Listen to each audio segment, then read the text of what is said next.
Media बंधुओं,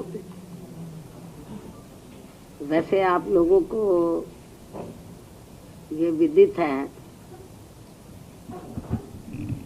कि पिछले महीने 9 अक्टूबर को मान्यवर श्री कांशीराम जी की पुण्यतिथि थी और इस मौके पर मैंने मान्यवर श्री कांशीराम जी स्मारक स्थल पर पूरे यूपी से लाखों की तादाद में आए हुए लोगों को संबोधित करते हुए आखिर में ये कहा था पार्टी के लोगों को, उनको आगे का प्रोग्राम देते हुए उनको ये कहा था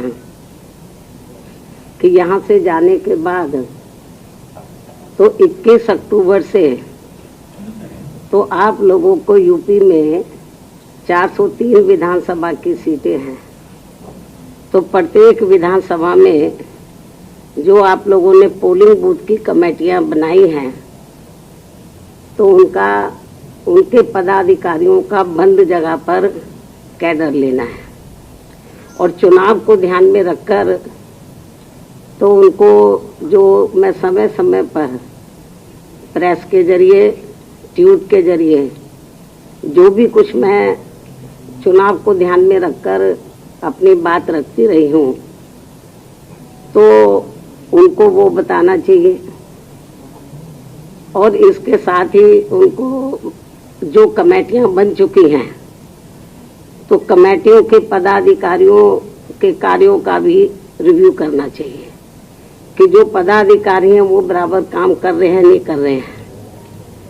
तो अच्छी बात यह है कि 21 अक्टूबर से आप लोग पूरे प्रदेश में यानी कि 75 जिलों में जितनी विधानसभा की सीटें सब में आप लोग पूरे जी जान से मेरे गाइडलाइंस के मुताबिक आप लोग काम में लग गए। और अभी हाल ही में जब मैं दिल्ली से लौटकर आई तो मैंने अगले दिन ही तो पश्चिमी यूपी के 4 मंडलों की जो आपको 21 अक्टूबर से काम दिया गया था तो कैडर बराबर जो चल रहे थे उसका रिव्यू किया और ये विधानसभा की कमेटी और नीचे सेक्टर या पोलिंग बूथ की कमेटी बराबर काम कर रही है नहीं कर रही है पूरा रिव्यू किया और उसके बारे में मैंने प्रेस नोट के जरिए मीडिया को भी अवगत कराया था।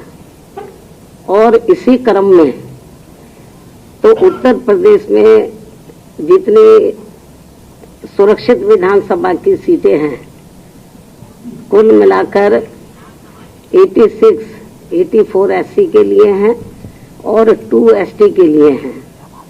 टोटल 86 जो रिजर्व विधानसभा की सीटें हैं तो आज मैंने इसी क्रम में तो 86 विधानसभा की जो सीटें उनके विधानसभा अध्यक्ष को आज इधर बुलाया है और आज मैं कैडर के बारे में और कमेटी के जो सुरक्षित सीटों पे जो पदाधिकारी हैं वो बराबर क्या काम कर रहे हैं, क्या प्रगति रिपोर्ट है, तो उसका रिव्यू करने के लिए खासकर मैंने आज सुरक्षित विधानसभा के जो पार्टी के विधानसभा के अध्यक्ष है उनको बुलाया है। मैं मीडिया बंधुओं को ये कहना चाहती हूँ कि आज बीएसपी प्रदेश कार्यालय लखनऊ में यूपी की सभी सुरक्षित विधानसभा की सीटों के बीएसपी के केवल विधानसभा अध्यक्षों की ये अति महत्वपूर्ण व जरूरी बैठक बुलाई गई है और इस खास बैठक में तो प्रदेश की प्रत्येक ऐसी विधानसभा की सीट पर पार्टी संगठन की सभी स्तर की कमेटियों के कार्यों की व खासकर पोलिंग बूथ की कमेटियों को जो कैडर दिए जा रहे हैं वो कैडर के कार्यों की तथा सर्व समाज में पार्टी के जनाधार को बढ़ाने की स्थिति की भी गहन समीक्षा आज की बैठक में की जाएगी। साथ ही प्रदेश की सभी सुरक्षित विधानसभा की सीटों को जिताने के लिए ठोस रणनीति तय करने पर भी विस्तार से विचार विमर्श किया जाएगा। इसके साथ साथ प्रदेश की सभी सुरक्षित विधानसभा की सीटों पर अपर कास्ट समाज में से खासकर ब्राह्मण समाज को जोड़ने के लिए पार्टी के राष्ट्रीय महासचिव व राज्यसभा सांसद श्री एस.सी. मिश्रा जी की टीम को भी अलग से विशेष ये जिम्मेवारी सौंपी गई है, जो इनके साथ बैठकर इसके लिए आज ही आगे की पूरी रूपरेखा भी तैयार करेंगे। इतना ही नहीं बल्कि ये सभी कार्य पूरी ईमानदारी व निष्ठा से पूरे करने के लिए इनको कुछ जरूरी दिशा निर्देश भी दिए जाएंगे। वैसे मुझे पार्टी के आज आए हुए सभी विधानसभा इंचार्जों व अध्यक्षों पर ये पूरा भरोसा है कि सन 2007 की तरह इस बार भी प्रदेश की सुरक्षित विधानसभा की सीटों पर पार्टी का जरूर अच्छा रिजल्ट आएगा। अब मैं मीडिया बंधुओं को ये भी अवगत कराना चाहती हूँ कि बीएसपी दूसरी पार्टियों की तरह कहने में बहुत कम बल्कि कार्य करके दिखाने में ही ज्यादा विश्वास रखती है। इसलिए हमारी पार्टी किसी भी चुनाव में दूसरी पार्टियों की तरह अपना कोई भी चुनावी घोषणा पत्र आदि जारी नहीं करती है और इसके बिना ही यूपी में 4 बार बीएसपी के नेतृत्व में बनी सरकार ने प्रदेश के विकास व आम जनहित में असंख्य ऐतिहासिक व महत्वपूर्ण कार्य किए हैं, जिन्हें इस चुनाव में प्रदेश की जनता को याद दिलाने के लिए एक फोल्डर भी तैयार किया गया है, जो पार्टी द्वारा जन जन तक पहुंचाया जाएगा। साथ ही उन्हें ये भी आश्वस्त किया जाएगा कि इस बार विधानसभा आम चुनाव में बीएसपी की सरकार बनने पर फिर से आगे भी ऐसे ही सर्वजन हिताय व सर्वजन सुखाय के कार्य किए जाएंगे।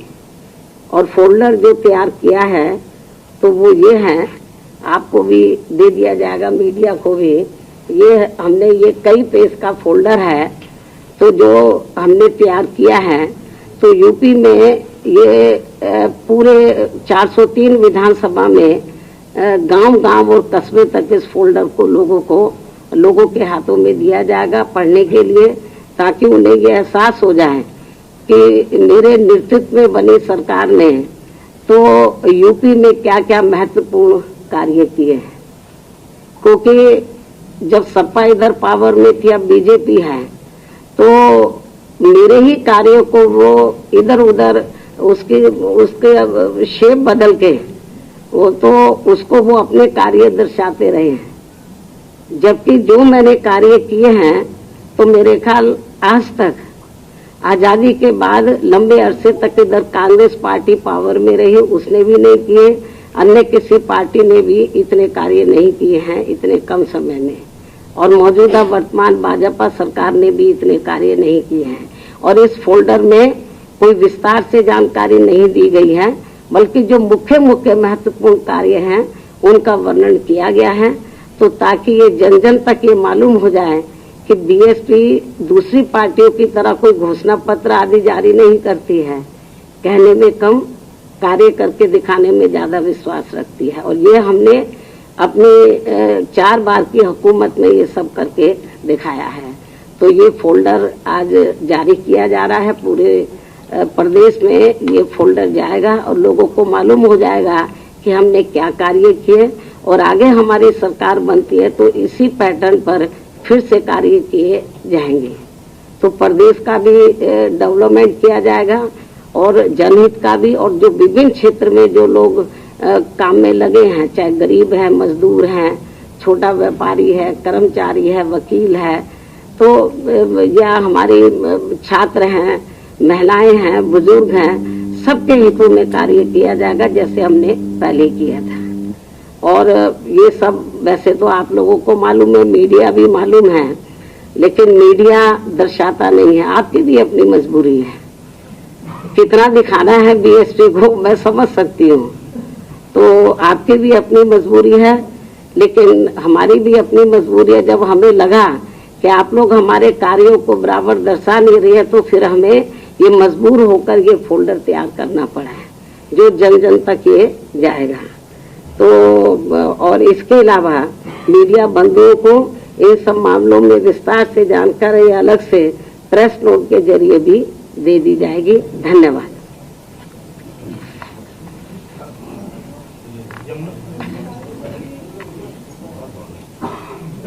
कब से शुरू करेंगी क्या चुनाव प्रचार? कब से? ये चुनाव प्रचार नहीं है तो क्या है? 9 अक्टूबर को लाखों की संख्या में लोग आए थे, वो चुनाव प्रचार नहीं था। इससे पहले 7 सितंबर को पूरे प्रदेश से ब्राह्मण समाज के लोग आए, क्या वो चुनाव प्रचार नहीं था? और ये जो आज मीटिंग बुलाई गई है, तो ये भी तो चुनाव प्रचार का ही एक पहलू है। बसपा सरकार में एक्सप्रेसवे बनाया गया था, आज उसका नाम अटल बिहारी वाजपेयी के नाम से घोषणा। अभी तो मैंने मेरे ख्याल अभी तो सुना नहीं है। जब ये घोषित हो जाएगा तो उसी समय इसकी प्रतिक्रिया दी जाएगी।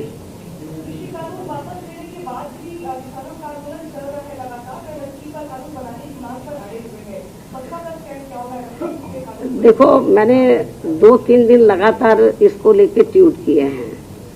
तो 3 कृषि कानून तो सेंट्रल गवर्नमेंट ने वापस ले लिए, लेकिन इनकी और भी कुछ जायज मांगे हैं। तो केंद्र की सरकार को, जो किसान संगठन है, तो उनके साथ बैठकर उनकी समस्याओं का समाधान करना चाहिए, ताकि किसान लोग तो खुशी खुशी से फिर अपने घरों में वापस जाकर तो अपने काम में लग जाएं। केंद्र सरकार से मेरी अपील है, अब इस मामले को ज्यादा लटकाना नहीं चाहिए। जो भी उनकी जायज मांगे उनको एक एक करके उसको दूर करना चाहिए। ठीक है भाई।